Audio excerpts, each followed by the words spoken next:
Et en fait, je me suis dit, un projet entrepreneurial, c'est plus long que prévu. Il se passe toujours des choses. Tout ce qu'on pense qu'on va faire en un an, en fait, on le fait en 2 ans, voire 3 ans. Donc, je me suis dit la flemme un peu d'attendre, de terminer un projet pour en créer un nouveau, sachant que j'avais plein d'idées en tête. Bienvenue sur Vision, le podcast qui parle business, entrepreneuriat, mindset et développement. Je suis Pauline Sarda, entrepreneur depuis 2018. Mon objectif est de te faire comprendre qu'à partir du moment où tu prends tes responsabilités, tout est possible. Mais c'est seulement si tu te mets en action, et justement, c'est ma spécialité. Alors si tu veux construire et développer ton business tout en restant focus sur l'essentiel, tu es au bon endroit. Save the date pour un rendez-vous par semaine, seul au micro ou accompagné d'un ou plusieurs invités. On démarre maintenant avec l'épisode du jour. Aujourd'hui, sur le podcast, j'accueille Johan Mellab, cofondateur de Fidencio et Clara Locker. Et avant d'aller plus loin sur le sujet de cet épisode, je vais tout simplement te laisser la place pour nous dire qui tu es, ce que tu fais, avec un peu plus de détails. Ouais, merci déjà, Pauline, de me recevoir sur ce podcast, c'est trop cool. Le sujet est vaste, j'espère qu'on pourra traiter pas mal de sujets. Mais en gros, pour me présenter rapidement, j'ai 32 ans, j'ai créé mon entreprise dès la sortie d'école de commerce. Donc j'avais une trajectoire assez traditionnelle, école de commerce, puis création d'une première boîte avec un étudiant, enfin un pote étudiant. Et aujourd'hui, je possède 2 entreprises. Je suis en train d'en créer une troisième et une quatrième, et j'accompagne en parallèle aussi des business pour les aider à scaler et à automatiser leur business. Voilà. En gros, mon parcours et ce que je fais au quotidien. Ok, hyper intéressant sur le troisième et quatrième business, mais peut-être qu'on va avoir justement l'occasion d'en parler. Et si aujourd'hui, tu vois, j'ai voulu t'inviter, bon, c'est déjà parce qu'on est dans le même mastermind et que tu partages tellement de pépites que, en fait, juste égoïstement, j'avais envie de t'avoir sur le podcast. Et ensuite, parce que justement, je sais que tu gères plusieurs boîtes et que c'est un sujet qu'on voit assez peu, je trouve, sur les contenus de façon générale. Ça intéressera du coup autant les curieux que les gens qui veulent se diriger vers la création d'une autre boîte ou la gestion d'une autre boîte. Alors, pour démarrer, moi, j'aimerais qu'on commence par toi, ton expérience. Là, tu en as parlé un petit peu, mais l'objectif, c'est que, voilà, comment tu es arrivé, en fait, à gérer plusieurs boîtes, à monter plusieurs boîtes? C'est quoi ces boîtes? Pourquoi tu fais ça? Enfin, tu vois, plein de questions hyper larges. Ok. Je te laisse la place. Euh, ok, tu veux que je démarre? En gros, qu'est-ce qui a fait que j'en suis là aujourd'hui? J'ai créé une première boîte qui s'appelait Fidencio et qui s'appelle toujours Fidencio. L'idée, c'est une conciergerie d'entreprise. On est venu dépoussiérer un marché qui était vieillissant, qui était la conciergerie d'entreprise, où tu avais ton concierge en bas de ton gros building qui était là pour traiter tes demandes de pressing, etc., de lavage de véhicules. Les boîtes mettaient ça en place pour simplifier le quotidien de leurs collaborateurs. Et en fait, on trouvait le système un peu archaïque avec une personne à temps plein qui était là, à des horaires d'ouverture. Et on s'est dit, en fait, on va digitaliser tout ça avec une app qui te permet d'accéder à plus de 25 services, qui est brandée aux couleurs de l'entreprise qu'on accompagne. Donc, par exemple, si on est chez Total, l'app est brandée Total. Et tous les collaborateurs peuvent utiliser l'app, que ce soit au bureau comme chez eux. Et du coup, ça leur permet de se simplifier le quotidien et à l'entreprise de valoriser sa marque employeur.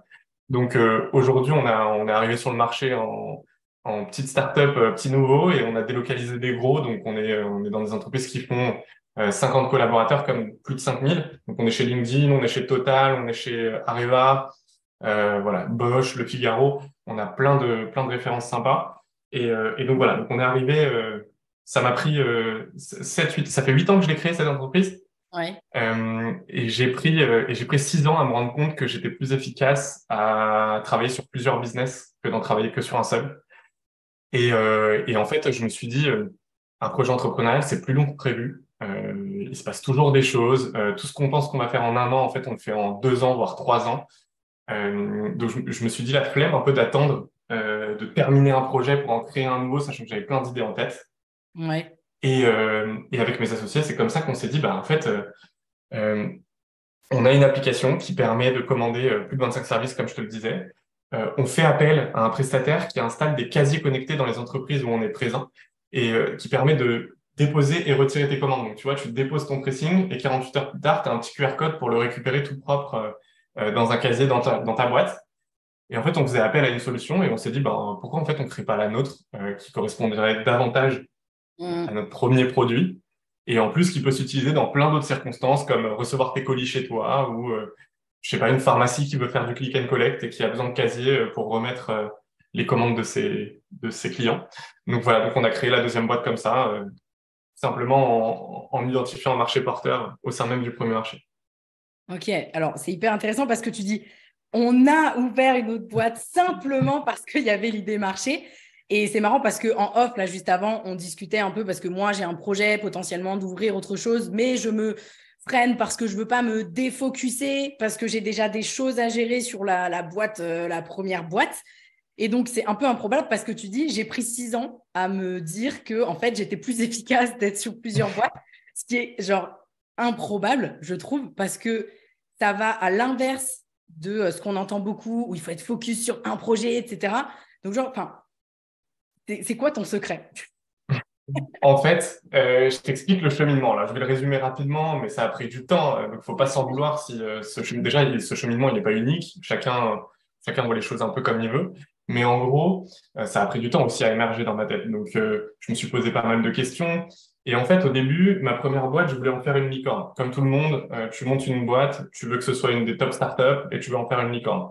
Bon, un peu trop ambitieux et un peu pas assez au courant de l'expérience qu'il faut pour créer une licorne. On s'est rendu compte vite que ça allait être très compliqué et puis on a fait tellement d'erreurs sur notre premier projet que c'était juste impossible. Mais maintenant, on s'est dit, donc du coup, on partait avec plein d'ambition et on a eu du mal à exaucer les rêves qu'on s'était fixés. Ouais, Donc ça, c'est le premier point. Donc on s'est dit, OK, on va être multi-entrepreneur puisque pour atteindre les objectifs qu'on s'est fixés avec une seule boîte, on peut peut-être les atteindre avec plusieurs boîtes. ok. Euh, et en fait, on a challengé quelque chose qui est un peu l'hyper-concentration.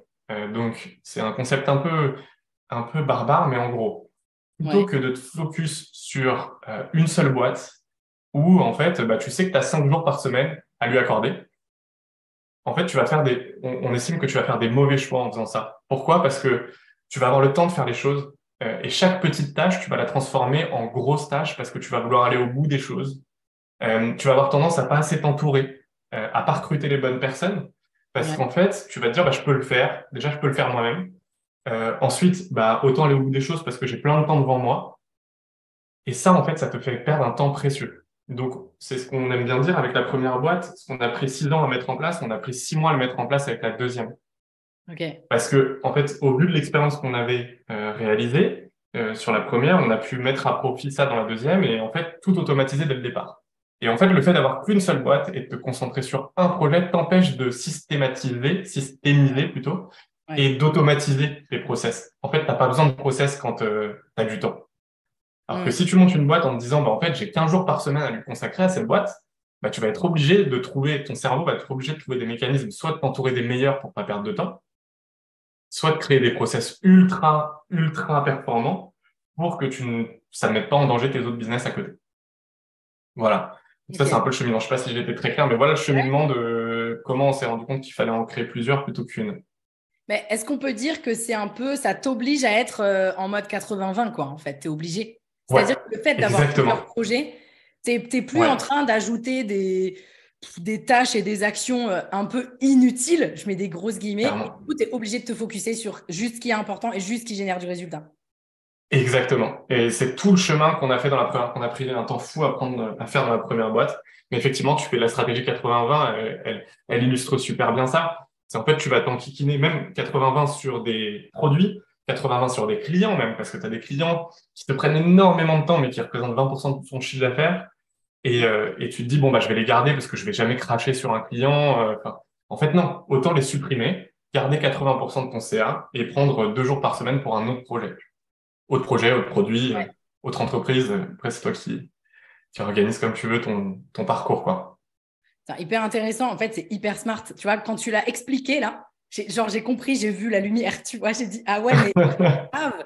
Et du coup, tu as pseudo répondu à la question que je voulais te poser, qui était bah, Pardon. comment tu t'organises. Non, non, mais t'inquiète.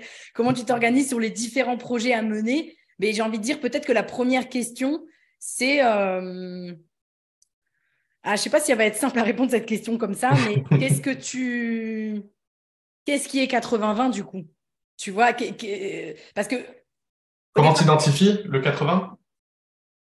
Ouais, comment tu l'identifies et comment tu l'as identifié du coup avec tes associés aussi pour parce qu'au final vous êtes allé à l'efficacité même et donc j'imagine qu'aujourd'hui je dis pas que tu travailles pas mais peut-être que tu travailles au final moins parce que tout est tellement processisé, tout est tellement systématisé qu'en fait tu es tranquille quoi. J'imagine que c'est ça. Ouais. Ouais. Alors après, la ligne du tranquille, elle est toujours à adapter parce Oui, que plus tu rajoutes de projets, plus il faut retrouver un rythme, etc. Mais ouais, j'imagine. effectivement, l'objectif, c'est vraiment d'être le plus tranquille possible et de travailler le moins possible aussi. Hmm. Parce que plus tu as de projets, moins tu peux y consacrer du temps. Donc tu me disais, qu'est-ce qu'on a identifié en premier? Déjà, c'est un truc tout bête. Je vais te le dire, tu vas me dire, mais c'est évident. Euh, c'est qu'en fait, tu montes une boîte pour faire du chiffre d'affaires. Et au début, quand tu montes une boîte, tu te dis, OK, bon, bah, en fait, ma boîte, elle a besoin de rayonner, il faut que j'ai des articles presse, il faut que j'ai une marque super forte avec un beau logo, une belle charte graphique. En fait, tout ça, c'est du temps perdu au début. Donc, Tellement. il faut que tu arrives et que tu te focuses chiffre d'affaires. Le peu de temps que tu as, c'est du chiffre d'affaires que tu dois générer. Voilà. Donc ça, c'est le premier 80-20. Ensuite, après, à différents stades, une fois que tu as déjà des clients, un chiffre d'affaires, bah, c'est comment je fais pour garder 80% de mon chiffre d'affaires et faire en sorte que 80% de mon chiffre d'affaires, en fait, j'ai plus qu'à avoir 20% du temps que je consacrais avant. Donc là, Hmm. tu commences à automatiser, à garder les clients qui sont réguliers, à transformer ton business model en business model récurrent. Quand tu fais du one shot, Ouais. tout de suite aller vers du récurrent. Tout ça, c'est des mini-actions qui, en fait, t'emmènent à avoir une boîte rentable et qui nécessite peu de temps homme, en tout cas peu du tien, quoi. Ok. Et ensuite, 80-20, bah là aussi, le recrutement. Ouais. Il faut recruter uniquement des players et les meilleurs dans leur domaine. Voilà. Ouais. C'est vraiment ça le secret. Ouais, parce que tu n'as pas de temps à perdre et surtout, tu n'as peut-être pas le temps de te poser la question si tu vis bien la délégation ou pas. Je souris parce que souvent, c'est un problème mindset en mode ah ouais, mais j'arrive pas à déléguer parce que je veux que ce soit parfait, je veux que ce soit ci, je veux que ce soit ça. Mais en fait, tu es obligé de prendre justement des A-players parce que de toute manière, tu n'as pas le temps de te prendre la tête avec ces questions, quoi. C'est ça, en fait, si je. Carrément. Et parfois aussi, ça te rassure de prendre quelqu'un de moins bon que toi, parce que tu te dis, OK, je vais être dans la transmission, je vais lui expliquer des choses, je vais le faire monter en compétences. Et c'est pas hyper rassurant d'avoir quelqu'un de meilleur que toi qui rentre dans ta boîte. Tu vois, c'est quand même un truc, Mm. faut avoir débloquer un petit truc dans ton cerveau.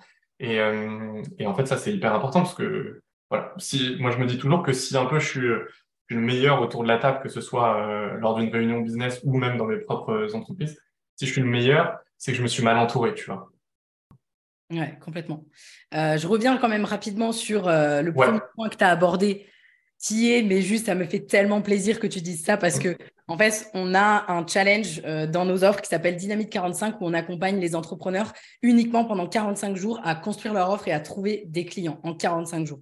Et en fait, Ok, trop bien. c'est venu de ce truc-là qui fait que j'en peux plus de voir des entrepreneurs se prendre la tête avec leur logo, le site web, le machin. Mais on s'en fout, en fait. Générer du business d'abord et ensuite, vous aurez le time pour faire autre chose. Et donc, du coup, juste, voilà, ça me fait kiffer que tu dises ça parce que c'est tellement plus important. Arrêtez de chercher à tout le temps à ce que ce soit parfait. Cherchez à faire efficace auprès de votre marché, à générer du chiffre d'affaires et après, on pourra discuter de tout ce qui enjolive, quoi.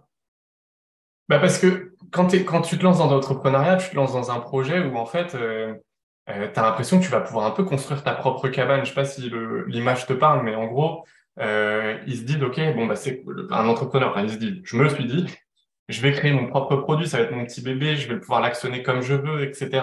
Donc, tu es tellement content soit de quitter le salariat, soit de te lancer dans l'entrepreneuriat pour faire ce genre de choses et pouvoir mettre ta patte sur toutes les décisions, qu'en fait, tu en oublies qu'une boîte, en fait, c'est pas fait pour répondre aux envies. Alors, je mets des guillemets à ce que je dis quand même, parce que c'est pas fait pour répondre aux envies court-termistes de l'entrepreneur de juste faire un beau logo. Mais c'est là pour faire du chiffre d'affaires à la base, quoi. Et trouver son marché, en fait. Ça, tu peux jamais en être sûr tant que t'as pas lancé le produit. Ouais, complètement. Donc, Ensuite, après, on pourra challenger le fait que l'entrepreneur s'épanouisse. Bien évidemment que la boîte est au service de l'entrepreneur et pas l'inverse, mais voilà, c'est juste oui, un petit détail pour pas qu'on puisse mal interpréter ce que je viens de dire avant. Ouais, complètement. Bah, de toute façon, sur la partie épanouissement, je pense qu'on va avoir l'occasion de soulever un peu la question parce que je suis intéressée aussi, et c'est pas la question que j'ai posée tout de suite, mais intéressée aussi du pourquoi avec un grand P tu fais tout ça parce que j'imagine qu'il y en a un et c'est forcément au service de ta vie et de la vie que tu as envie d'avoir, en tout cas, j'imagine. Ouais. Est-ce que tu peux nous dire, parce que je pense que tout le monde est curieux de savoir, à quoi ressemble une semaine chez toi, quoi? La semaine chez moi, déjà, je mets en place quelque chose. Donc là, mon nouveau défi, c'est que je vais être papa d'ici octobre. Donc du coup, j'aimerais bien travailler que 4 jours par semaine. Donc je multiplie les Ok. projets, mais je m'enlève des jours dans la semaine. Euh, L'idée, c'est quoi? C'est que j'arrive et le lundi, je me programme des tâches uniquement qui me permettent d'atterrir. Donc en fait, je vais travailler sur tous les business le lundi. Et je vais juste remettre les choses dans leur contexte, préparer ma semaine à fond le matin et faire toutes les petites tâches qu'il faut faire très vite, qui sont pas des tâches urgentes, mais des tâches importantes. Voilà, lancer un projet, faire un mail que j'avais dit que je ferais pour lancer un projet dans une équipe, etc. Donc ça, tout ça, je le fais le lundi. Et ensuite, généralement, le reste des jours, c'est une journée, un projet. Une journée, un projet. Et tout ce que je peux ne pas faire, je le délègue.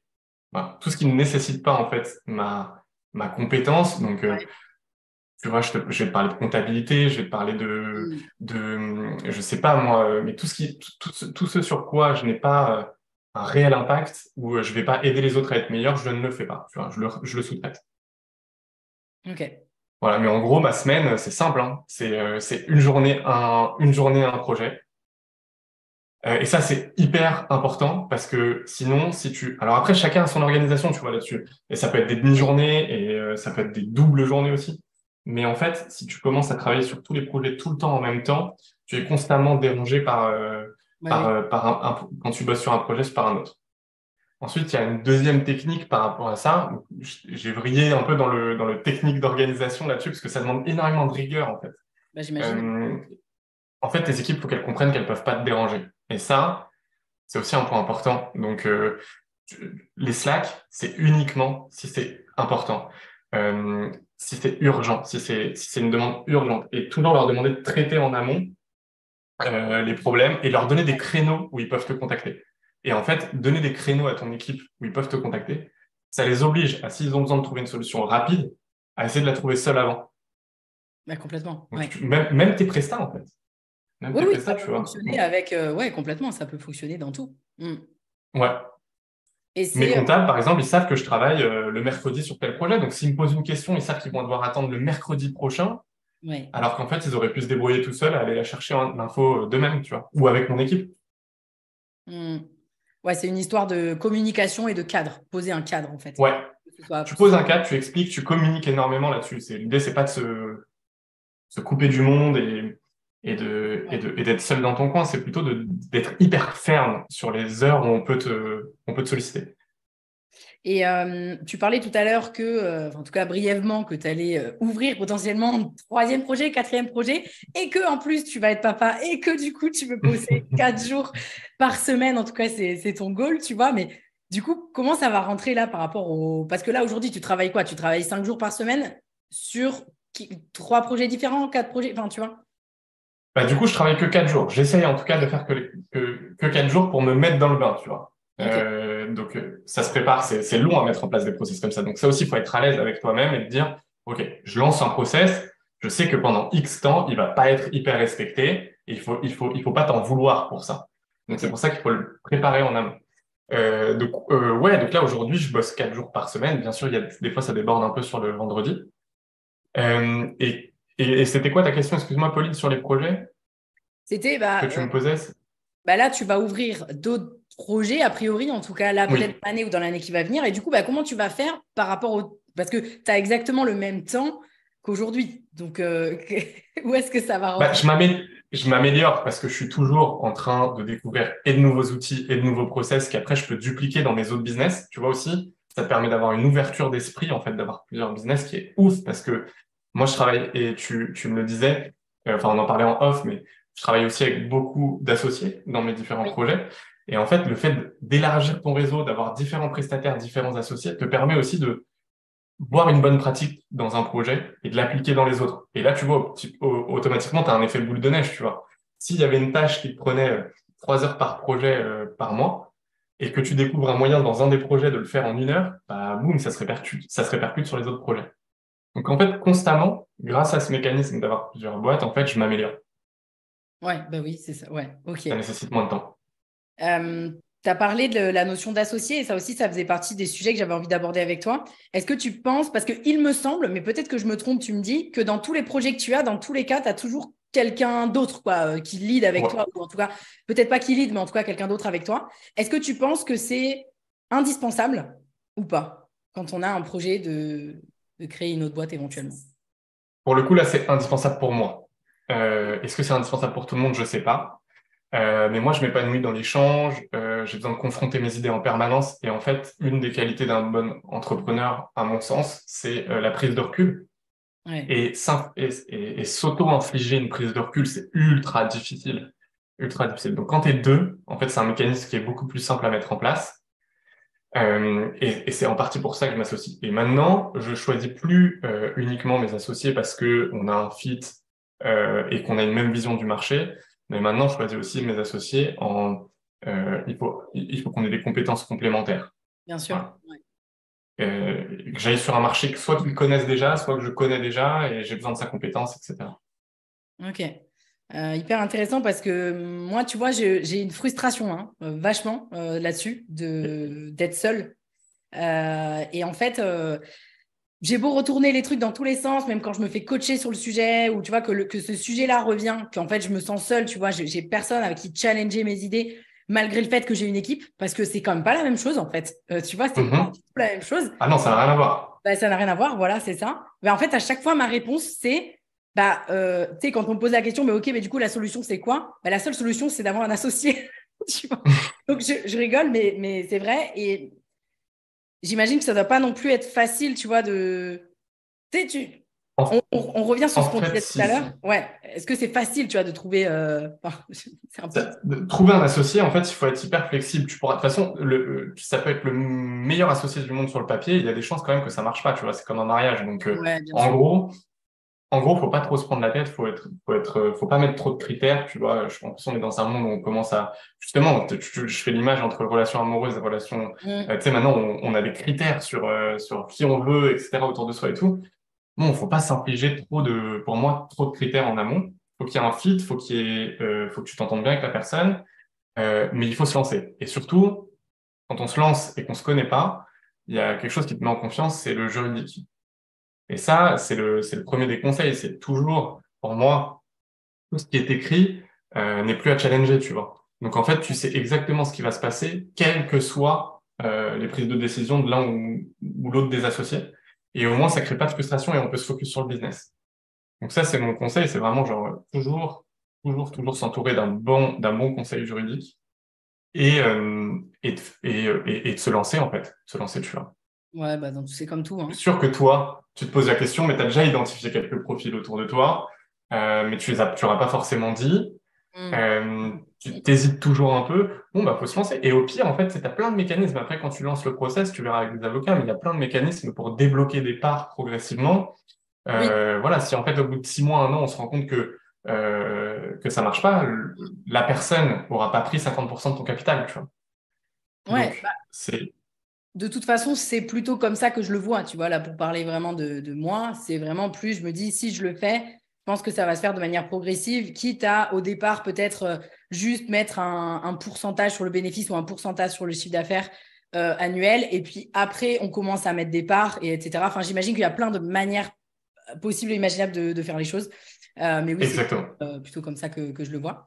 Et changement un peu de sujet, quand est-ce que c'est le bon Ouais. moment de reprendre une boîte ou de créer une boîte, plutôt de créer une boîte. Quand on est déjà entrepreneur, du coup, on a déjà sa boîte.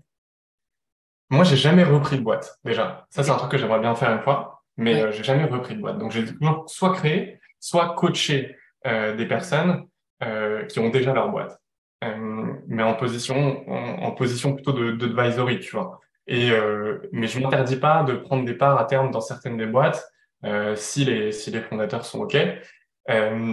Mais en gros, quand est-ce que c'est le bon moment? En fait, il faut se lancer. Tu vois, là, je peux parler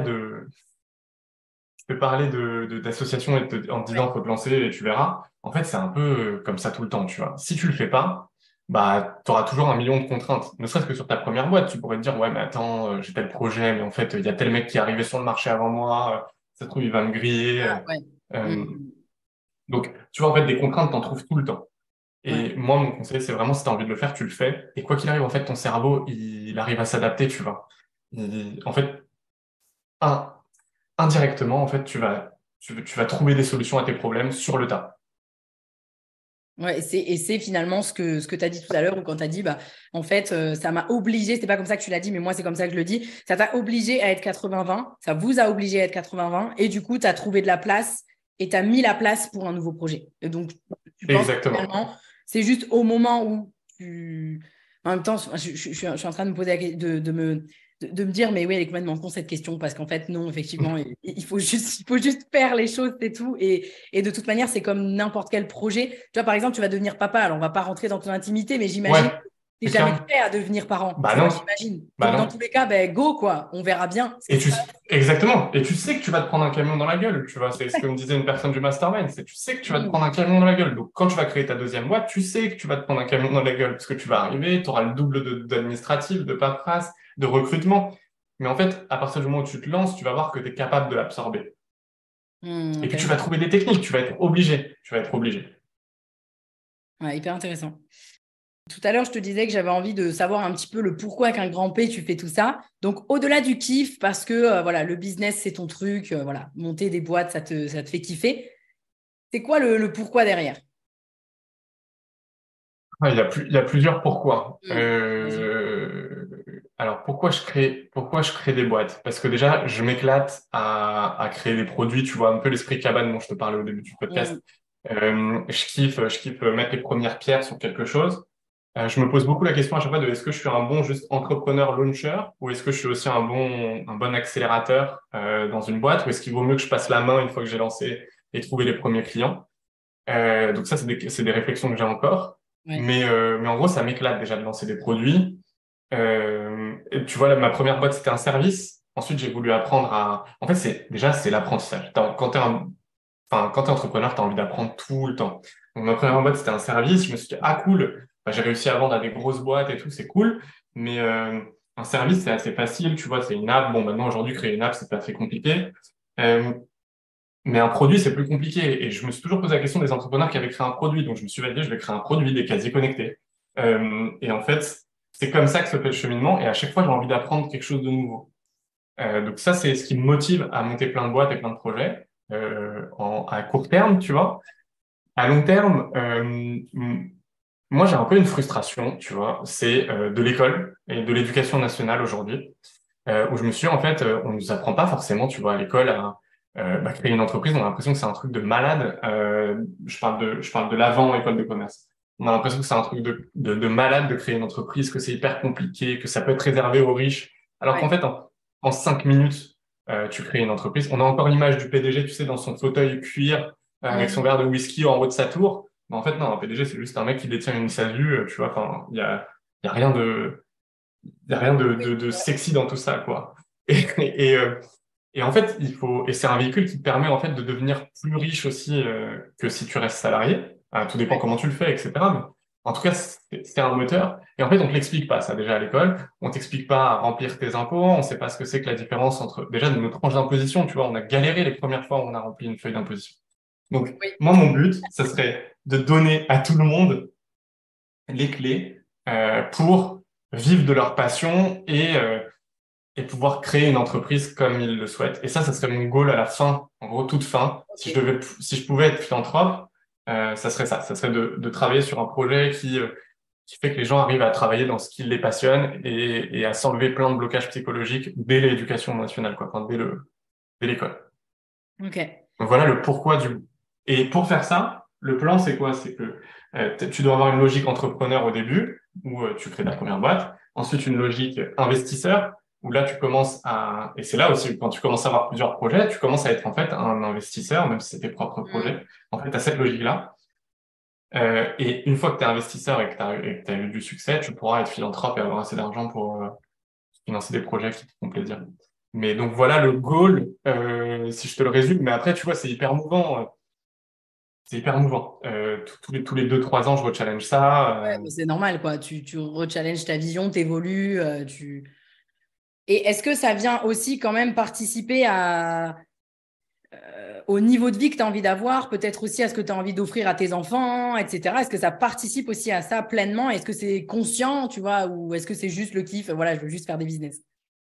Non, on fait pas ça. Enfin, je fais pas ça pour la gloire, tu vois. Au début, justement, c'est un des trucs qui vient de parasiter quand tu crées un projet, c'est que parfois tu fais ça un peu pour la gloire. Moi, tu vois, première boîte, première année, j'étais passé sur BFM et tous mes proches, ils m'avaient dit, putain, c'est génial, t'es sur BFM, c'est bon, ta boîte, elle marche, quoi.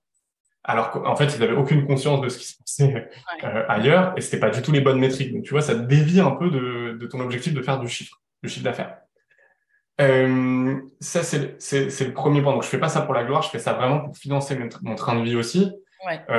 Train de vie que je fais aussi en sorte de ne pas augmenter trop vite, tu vois. Je veux pas être dépendant, Ouais. trop dépendant de l'argent, etc. Mais en tout cas, oui, je veux que mes boîtes me procurent du bonheur, que j'ai du temps pour me former et apprendre des choses tout le temps, et puis profiter de mes proches. Voilà, c'est une espèce d'équation. Donc, ouais, je suis conscient par contre que monter des boîtes, ça participe à mon bonheur au quotidien. Ouais. Ça finance effectivement mon train de vie. Et c'est ça aussi, quand tu crées plusieurs boîtes, c'est un point important. Quand tu crées plusieurs boîtes, ton revenu, il repose plus sur un marché. Ouais. Donc, en fait, tu as un revenu qui vient de plusieurs marchés. Et s'il y a un marché qui s'effondre, bah, c'est pas grave, parce qu'il en reste d'autres. Si tu as une équipe où tout le monde s'en va, bah, c'est pas grave, t'as une autre boîte. Et en fait, ça te permet aussi de diluer le risque et d'être moins, et de prendre moins des décisions de bon père de famille, tu vois. En fait, Ouais. quand tu es dans une seule boîte, tu vas prendre des décisions de, bah, faut surtout que je fasse gaffe à pas perdre mon train de vie, pas perdre mon salaire. Euh, alors que si tu en as plusieurs, en fait, tu te dis, bah, c'est pas grave, s'il y en a une qui va moins bien, si c'est la décision qu'il faut que je prenne, je la prends. Et il y aura l'autre pour compenser. Ouais, bah, je valide à fond parce que ça me fait penser beaucoup dans le marché de l'infopreneuriat, on va dire. On entend beaucoup parler, tu vois, de la glorification du million d'euros de chiffre d'affaires. Bon, alors déjà, million d'euros de chiffre d'affaires ne veut rien dire, ne veut pas dire rentable. Déjà, Clairement. première chose, parce qu'il y a beaucoup de business, malheureusement, qui font le million et qui se retrouvent à moins 20K à la fin de l'année. Donc, c'est dommage. Voilà, donc premier élément. Mais C'est après, clair. deuxième chose, je pense qu'il y a une différence entre atteindre, entre guillemets, un million de chiffre d'affaires et puis atteindre un million d'euros de patrimoine, par exemple. Tu vois, il y a tout Ouais. ça. Et ce que je veux dire, c'est que là où je veux en venir, c'est que toi, le fait d'avoir choisi aussi d'avoir plusieurs boîtes, ça te permet effectivement non seulement de ne pas avoir les œufs dans le même panier, euh, Ouais. mais en plus de ça, finalement, de pouvoir automatiquement démultiplier tes revenus, Mes quoi, revenus? tu vois. Bah ouais, tu vois, ça c'est une logique aussi que j'avais pas. Et je me suis dit, mais avec le recul, je me suis dit, j'étais fou. En fait, j'étais prêt. Je me payais en dernier, tu vois, dans ma boîte. Je me payais en dernier. Donc s'il y avait des dépenses à faire, boum, j'enclenchais la dépense. Et si mon salaire devait sauter ou si un truc qui me faisait plaisir devait sauter, eh ben je le faisais sauter. Euh, et en fait, pendant très longtemps, j'ai pas pensé à mon patrimoine perso. Je me disais déjà, entre guillemets, mec, réussis à créer une boîte successful et après on en reparle de ton patrimoine. Et en fait, ça, non. Ta boîte, elle est là pour servir ton patrimoine et pas l'inverse. Et en fait, il faut que tu fasses faire à ta boîte des choses pour que tu puisses t'enrichir. Et en fait, le fait de s'enrichir, ça n'a rien de grave. Ça permet à une boîte d'être successful, justement. Si Mmh. tu t'enrichis, la boîte, elle s'enrichit aussi. Et il y a des mécanismes très simples, tu vois, par exemple, une des divergences que j'ai eues avec mes associés, tu me dis si je m'étends trop parce que je suis Non, pas non. d'un sujet, mais en gros, un de mes associés, on a eu un gros débat sur la première boîte, c'était est-ce que si on vend un contrat nous-mêmes, tu vois, pas nos sales, mais nous en tant que fondateurs, on se verse une com. Et lui Mmh. était partisan du non. Ah non, c'est notre boîte, c'est là pour rémunérer la boîte. Et moi, j'étais partisan du oui parce que, en fait, si tu es rémunéré par ton travail, tu vas avoir envie de travailler plus. Ouais. Donc, en fait, il faut qu'il y ait cette logique-là aussi. Si tu te rémunères jamais, si tu crées pas de patrimoine, si tu réalises pas tes rêves grâce à ta boîte, bah, tu vas pas associer ta boîte à des choses positives et du coup, tu vas pas y mettre beaucoup d'énergie. Alors que si ta boîte te permet d'accomplir tes projets perso, mais ça se trouve, tes projets perso, c'est, je sais pas, t'acheter une planche de surf tous les mois, tu vois, si c'est ton kiff. Et ben, juste fais-le, tu vois. Fais-le. Carrément. Et donc voilà, ouais, donc le patrimoine ultra important, il faut y penser dès le départ. Euh, Sinon, tu peux passer ton temps à créer des boîtes qui font 1 million d'euros de chiffre d'affaires, comme tu le dis, sans t'enrichir, tu vois. Oui, Et voilà, c'est ça. payes. Voilà. Et tu Ça, parlais de millions d'euros de chiffre d'affaires à moins 20K. ouais. Excuse-moi, Pauline. Tu parlais de millions d'euros de chiffre d'affaires à moins 20K. Mais tu as des exemples comme Amazon qui font des milliards d'euros de chiffre d'affaires et qui sont déficitaires aussi. Bon, Ouais. après, ils font le choix de l'aide Ouais. pour croître et Ouais. tout. Donc Ouais. mais bon, tu vois, moi, au début, j'étais pas super à l'aise avec le fait de créer une boîte en hyper croissance qui perd énormément d'argent, qui est sous perfusion de levée de fonds. J'avais besoin d'abord de toucher la vie réelle avec une boîte qui a des clients, génère de l'argent, peut payer ses salariés, tu vois, sans avoir besoin de personne. Bootstrapper, ce qu'on appelle bootstrapper. Et ça, c'était mon premier point. Mais à terme, tu vois, j'ai quand même un plan assez précis, tu le verras, mais là, j'ai 32 ans. Mon but, là, c'est de créer 5 boîtes qui font au moins 1 million d'euros de chiffre d'affaires, Ouais. euh, mais qui sont ultra rentables, et c'est bien de l'avoir signalé, Pauline. Le, et ensuite, de passer par la case licorne hyper croissante. Ça me fait kiffer, tu vois. À 38 ans, donc là, j'ai 6 ans pour exaucer mon plan. Et à 38 ans, je kifferais relancer une licorne. Retenter de lancer une licorne avec tout le bagage que j'ai accumulé. Et en fait, aller disrupter un marché. Voilà. Mm. Ouais, hyper intéressant parce qu'en fait, tu auras, logiquement en tout cas, tu auras eu tellement tous les rites de passage possibles qu'en fait, tu seras hyper armé pour pouvoir faire ça. Exactement. Exactement. Logiquement, en tout cas. Et c'est tout ça. Ouais, après, tu sais jamais, comme on le dit Non, depuis le mais début du évidemment. podcast, tu n'es jamais prêt. Mais en tout cas, je limiterais le risque d'échouer. Ouais, génial. Et puis, je saurais bien sélectionner encore mieux sélectionner un associé. Donc, ça va être autant de choses qui feront que je vais maximiser les chances. Ok, hyper intéressant. J'en profite pour faire une virgule, entre guillemets, pour les gens qui nous écoutent, parce que le podcast, Johan, tu l'as vu, s'appelle Vision. Et c'est parce que je fais chier tout le monde avec la vision. Et là, vous voyez que Johan, il a une vision hyper calée, hyper posée, et que forcément, ça lui donne la force et aussi les ailes, en fait, pour pouvoir aboutir à son plan in fine. Donc, merci aussi de tu l'as dit sans que j'ai à te le demander, donc c'est génial. Non, mais je suis hyper aligné avec toi sur le sujet. Sans vision, si t'as pas de but, tu sais pas où tu vas. Enfin, tu pourras pas y aller, en fait, c'est tout. Tu pourras pas y aller. Ouais, c'est ça. Et puis en plus, tu t'éparpilles parce que tu sais pas où tu vas. Donc, bref, c'est le bordel. Exactement. Et ça n'avance pas. C'est quoi l'erreur à ne pas faire quand on veut monter enfin, je dis l'erreur, mais en fait, les erreurs. Si tu devais m'en donner, je sais pas, entre 3 et 5, tu vois, c'est quoi les Ok. erreurs à ne surtout pas faire quand on veut créer une autre boîte? Quand on veut créer plusieurs boîtes ou quand on veut créer une boîte en général? Déjà, quand on veut en créer une autre. Ok. L'erreur à ne pas faire. Mal s'entourer, déjà. Donc, va chercher uniquement les meilleurs. Et parfois, j'ai abandonné des projets parce que j'ai pas trouvé les meilleurs, tu vois. Donc, Ok. des idées, on en a plein, en fait. Une idée, pour moi, c'est pas valorisable, hein. Ouais.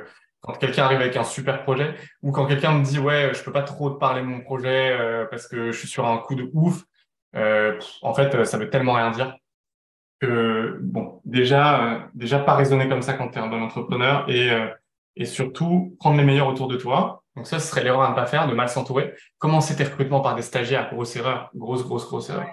en disant j'ai pas beaucoup d'argent. Au pire, si ton business nécessite, soit tu vas chercher la compétence dans tes associés, et à ce moment-là, ça permet d'avoir une petite perfusion de compétences le temps que tu es tes premiers clients. Mais sinon, au pire, tu lèves, tu vois. Tu as différentes manières de lever, soit auprès de la famille, soit auprès de la banque, déjà aussi, peut te prêter de l'argent. Ouais. Euh, En faisant une levée de fonds dès le départ, c'est des choses qui sont maintenant dans le décor, tu vois. Donc, si tu as besoin d'argent, trouve-le. Et en fait, l'argent est super facile à trouver, tu vois. Moi, je me faisais une montagne de faire une levée de fonds, et j'ai voulu faire une levée de fonds sur la première boîte, et franchement, maintenant, je re-challenge l'idée, parce que c'était pas forcément nécessaire, en fait, mais c'était un truc que j'avais envie d'accomplir, tu vois, et de savoir faire. Et ben en fait, l'argent, il se trouve super facilement. Et il faut juste, là aussi, avoir une vision. Donc, si tu te fixes comme objectif qu'il faut que tu aies réalisé une levée de fonds de X millions d'euros ou X centaines de milliers d'euros à telle date, en fait, tu vas voir que ça se fait. Et là aussi, importance de la vision, de la roadmap. Si tu Ouais. te mets ça dans un coin de ta tête et que tu te dis que c'est pas possible, tu le feras pas. Tu ne feras pas. Ouais. Autre exemple qui a rien à voir, mais qui a quand même quelque chose à voir, c'est, tu vois, dans l'IMO, tu vois, tu parlais de patrimoine tout à l'heure. Dans l'IMO, je me disais, en fait, vas-y, je me verse pas assez de salaire dans mon premier business, donc ça va être très dur d'aller chercher un prêt à la banque et tout. Et en fait, je me suis fixé comme objectif de pouvoir le faire à telle date. Et t'as un associé on a fait rentrer un CTO dans le business de Fidencio et qui est arrivé, qui m'a dit, moi, de toute façon, tu sais quoi, dans 6 mois, j'achète un immeuble. Et j'étais là, ok, mec, tu sais pas ce que c'est que l'entrepreneuriat, ça va être dur, tu crois pas que tu vas te faire des salaires de ouf dès le début. En fait, il s'était juste fixé l'objectif et je me suis greffé à son objectif et je me suis dit, ok, bah, si tu dis que c'est possible de le faire, vas-y, let's go, on tente. Et en fait, on a réussi à le faire. Et on a réussi à le faire en empruntant à 110%, enfin, je te passe les détails et Ouais, tout. ouais, ouais. Mais en fait, du moment que tu te fixes un objectif, tu vas voir que tu l'atteins. Si tu as un peu de détermination, tu vas voir que tu l'atteins. Et il y a plein de croyances qui t'empêchent de penser que tu peux le faire, mais en fait, il faut le faire. Donc voilà. Donc te fixe pas de limite. Ça serait peut-être une deuxième Ouais. erreur à pas faire, tu vois. Te fixe pas de limite. Et une roadmap. Entoure-toi des meilleurs, déjà avec ça, et focus-toi chiffre d'affaires. On le disait aussi au début, focus-toi chiffre d'affaires. Ouais, accessoirement. Et cherche pas à résoudre des problèmes. Là aussi, erreur à éviter. Cherche pas à résoudre des problèmes de croissance. J'entends plein d'entrepreneurs me dire, ouais, mais non, mais si j'ai 2000 clients qui arrivent d'un coup, le serveur il va pas tenir ou je sais Ouais. pas, ou mon produit il est pas prêt à accueillir 2000 clients. Mais mec, 2000 clients, problème de riche en fait. Si demain tu vas voir un business angel ou un fonds d'investissement où tu lui dis, mon seul problème c'est que j'ai trop de clients et mon produit il peut pas tenir, mais les mecs ils vont mettre de l'argent dans ta boîte direct, tu vois. Et puis en Donc, plus, quand tu es entrepreneur, il faut arrêter, je pense, en tout cas, c'est mon avis, faut arrêter de toujours anticiper les problèmes, en fait. Prends-les quand ils viennent. Et, et, exactement, et, et si tu as 2000 clients, bah, ok, bah, tu vas trouver une solution, en fait. exactement.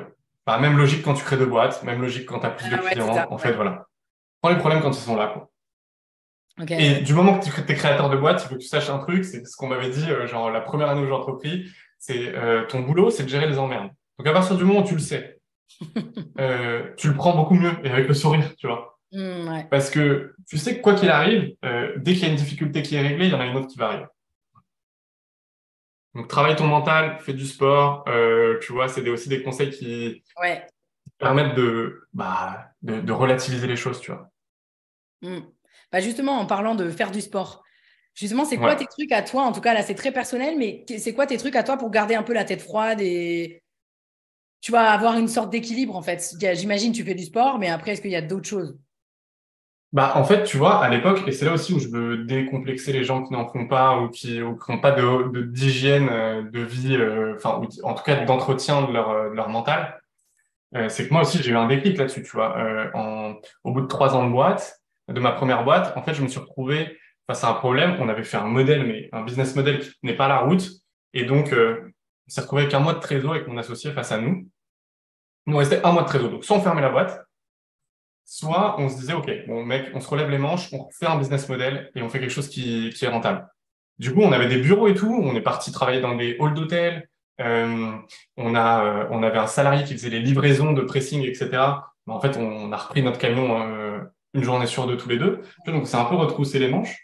Et surtout, à cette époque-là, tu vois, je fumais à peu près entre un et deux paquets par jour, tu vois, de Ouais. clopes. J'étais à plus 15 kilos par rapport à aujourd'hui. En fait, j'avais une mauvaise hygiène de vie. Et il y a un moment où je me suis dit, en fait, déjà, prouve-toi que tu es capable de faire des trucs dans ton perso et tu verras que ça va t'aider à réaliser des choses dans ton pro. Et en fait, c'est hyper vrai, ça, tu vois. Il faut, il faut que tu arrives à remettre en cause les choses constamment si tu veux être un bon entrepreneur. En fait, te dire qu'il n'y a aucune limite, que si tu as envie de quelque chose, tu le fais. Et je trouve que le sport, c'est des valeurs de ouf, en fait. Ouais. Et moi, je n'étais pas sportif du tout avant ça, hein. Tu vois, vraiment, vraiment me bouger pour que j'aille courir 1 kilomètre, tu vois. Et en fait, une fois que j'ai compris les valeurs du sport, que ça allait te tirer vers le haut, qu'en fait, tu étais tout constamment obligé de discuter avec toi-même, de t'empêcher d'arrêter, etc., bah, en fait, c'est devenu, pas une drogue, mais en tout cas, ça fait partie de mon équilibre aujourd'hui, Ouais. tu vois. Ouais, mais le Donc, ouais, sport, j'en fais un peu plein. si je pouvais, le sport, tu sais, je le donnerais en ordonnance, tu vois, des fois à certains, C'est limite clair. à certains clients, des fois qu'on a, tu vois. Et je leur dis, mais franchement, mais sérieux, prends un coach, ça va faire un truc, va dans une salle, fais quelque chose. Et ça joue tellement sur le mindset, ça aide tellement aussi à évacuer aussi, tu vois, tout le stress qu'on peut avoir aussi en tant qu'entrepreneur, etc. Donc, non seulement ça te rend plus fort mentalement, mais en plus de ça, ça te fait du bien mentalement aussi, quoi. Donc, je peux que valider. On peut que le conseiller, quoi. Et t'es pas obligé d'être Kylian Mbappé pour te dire que c'est le niveau de sport qu'il te faut, tu vois. Tu peux en faire que très peu, c'est pas grave, c'est une attitude, quoi. C'est clair. Bon, bah écoute, on arrive déjà à la fin de cet épisode. Je dis déjà, mais parce qu'en fait, voilà, on aurait pu parler encore pendant 1 heure de tellement d'autres choses. Tu as réussi à me faire switcher sur pas mal de choses. Donc, à tout moment, dans pas longtemps, j'ai sorti un truc. Mais pour la fin des épisodes, j'aime bien que l'invité ou les invités puissent donner un conseil ou peut-être poser une question aux personnes pour qu'ils passent à l'action.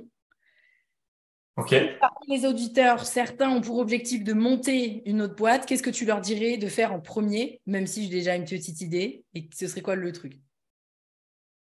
Le premier truc à faire pour monter une autre boîte, c'est de comprendre dans ta tête que c'est jamais le bon moment. Une fois que tu as compris ça, je savais que tu allais dire bon. ça, ou j'ai cru que tu allais dire juste commence, juste fais-le. Ouais, voilà, c'est ça. Mais il faut être à l'aise avec des trucs comme ça. Tu sais qu'il y aura toujours un frein. Top. Bah écoute, c'était le mot de la fin parfait. Je te remercie infiniment pour ton temps qui est précieux. Et puis, je te dis à très vite. Bye bye. Bah, merci à toi, Pauline. Merci à toi d'avoir suivi cet épisode. Si tu l'as apprécié, je t'invite à me laisser un avis 5 étoiles sur la plateforme d'écoute sur laquelle tu te trouves, ou mieux encore, à le partager à quelqu'un de ton entourage qui aurait, selon toi, besoin de l'écouter.